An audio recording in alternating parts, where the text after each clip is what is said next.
Welcome to Illuminati Silver's Inner Sanctum, where we tell you the truth about silver, gold, precious metals, economics and politics.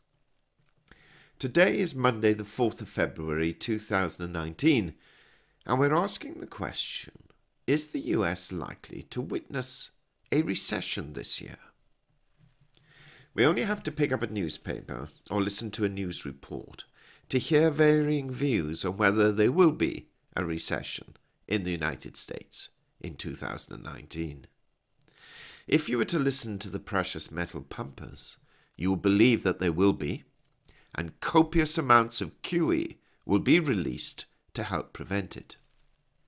Well, without making a judgment at this stage, one way or another, we were interested to read Mark Munro's article in Financial Advisor on the 24th of January, entitled US Recession Unlikely.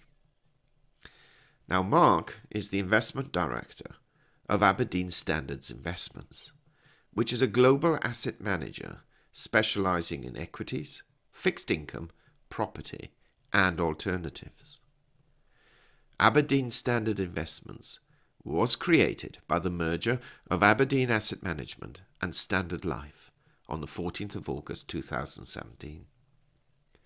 It manages, as of June 2018, in excess of £557 billion worth of assets, which at the time was equivalent to €629 billion or $735 billion, making it the largest active manager in the United Kingdom and one of the largest in Europe. Mark basically argues that a US recession in 2019 is unlikely, but he does expect growth to slow. His article was written before Jerome Powell's announcement that his committee was changing its view towards interest rates. This announcement, you may recall, was made last week. And whilst we're going to read the article as it is written, we must bear this in mind, which is interesting, because it is what Mark predicts that the central bank should have to carry out. This is the content of his article. US Recession Unlikely.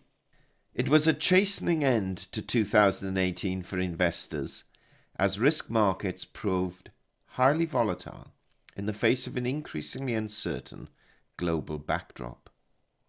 Somewhat weaker economic data, peak US corporate earnings, the impact of US President Donald Trump's trade policy, and the inversion of the US yield curve have fueled speculation of a US recession in 2020.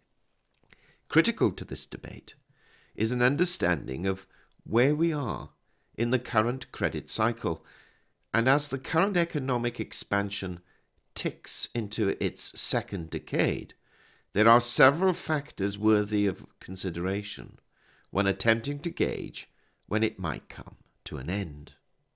Although there is a legitimate discussion to be had around the reliability of a flattening yield curve as an indicator of a recession, given potential distortions arising from a decade of quantitative easing, it still warrants close attention. One area of concern would be its impact on the banking sector.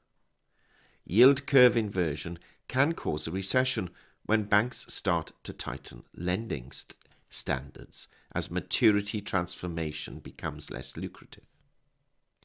For now, however, the evidence points to most banks continuing to loosen lending standards, suggesting a bank-induced growth slowdown is not an imminent threat. Federal policy. Another area to consider is US Federal Reserve policy. As the primary driver of the front end of the curve, how Fed policy develops will play a role in dictating the longevity of the current cycle. It is now broadly accepted that in recent cycles the Fed, to a greater or lesser degree, has over-tightened interest rates. Because of this, we would be surprised if, having learned the lessons of previous cycles and having achieved a fair amount of tightening, the Fed did not slow the pace of rate hikes. This would relieve some of the pressure on the front end of the curve. Looking for other indicators of where we are in the credit cycle, the health of the banking sector merits close consideration, especially given the origins of the global financial crisis. Encouragingly, the present picture is a broadly positive one. Bank fundamentals remain strong, something that was validated by the results from the recent annual stress tests and the Fed's comprehensive capital analysis and review process. Asset quality remains near peak levels. Capital ratios are well over minimum requirements, and cost exercises have helped boost margins and earnings. Furthermore, favourable economic conditions provide a strong backdrop for the coming months. So, if the current health of the banking sector invites a relatively sanguine response, what of the corporate sector? The third quarter earnings season in the US was one driver of recent volatility in risk markets. Despite record earnings and revenue growth, equity markets corrected as outlook statements disappointed somewhat. On top of this were signs that Mr. Trump's trade policy is affecting sectors like automotives and technology more negatively than previously anticipated.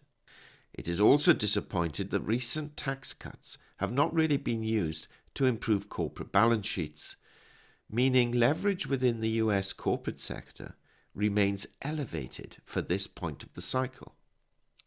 Indeed, in contrast to the previous cycle, it is corporates and not financial institutions or the consumer that have seen the largest debt build-up. Given all this, it appears most unlikely that a US recession hits in 2019, although we do expect growth to slow from here.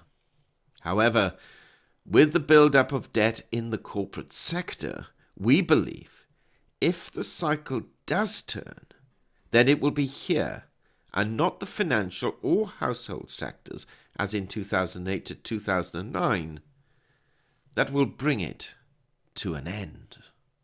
End of article.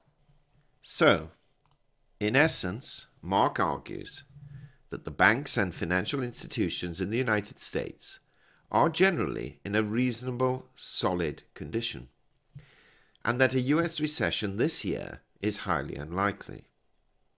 What is more interesting to us is that he feels that corporate debt build-up serves as a more concerning event to take notice of, and any downturn in global trade, and in particular US trade, then the corporate sector is the one most likely to crumble and exacerbate the situation than the financial institutions are. This is both good news and bad, and in our view, if accurate, gives a good indication why equity markets may be particularly vulnerable to lower economic growth because of the potential inability of a number of companies to repay its leveraged debt should income be reduced. In light of this, if we were corporate treasurers, we would be taking every conceivable measure to pay this debt down, and if necessary, swap equity for debt, though we suspect the financial institutions may be too clever to fall for the debt-equity swap ruse, especially now so late in the cycle. What is your opinion, and why? Disclaimer. Illuminati silver owners come from a background of banking, international wealth management and economics. Having now retired from these worlds, we are not qualified to give investment advice. Therefore, this and other productions must not be deemed to be giving such advice and merely represent the personal views of its owners.